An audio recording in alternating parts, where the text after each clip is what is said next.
Kumusta mga pare ko? Eto na naman ako, nagbabalik. Ako nga pala si Mr. Yun, ang inyong imaginary vlogger. Kay Pure Gold Family naman tayo papasok mga pare ko. Hindi ko na nga isinama yung panggugulo ko kanina. Kulang na kasi sa oras mga pare ko. Kamalabo na ang mga mata nyo mga pare ko. Bisita lang kayo kay EO. Nagulat nga ako mga pare ko. Iniwan ako ng mga to. Nagkakainan na sila. Uy, shout out pala kay tita. Munggo nga pala ang pinili kong ulam. Sabi ko nga kay ate, kalahati lang ang takal. Eto nga pala si Saet, ang dicer ng Pepsi. At mukhang busy si pare ko. At eto naman si Justin, ang dicer ng RFM. Kaya pala busy mga pare ko. Pinakita sa akin yung kanyang baby. Tapos na nga kami kumain mga pare ko. At taob nga mga pare ko yung pinggan. Halos wala nga kaming itinira.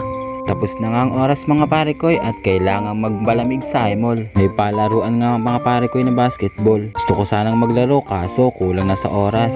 Tinundan ko nga sila, hindi ko alam kung saan sila pupunta. Kala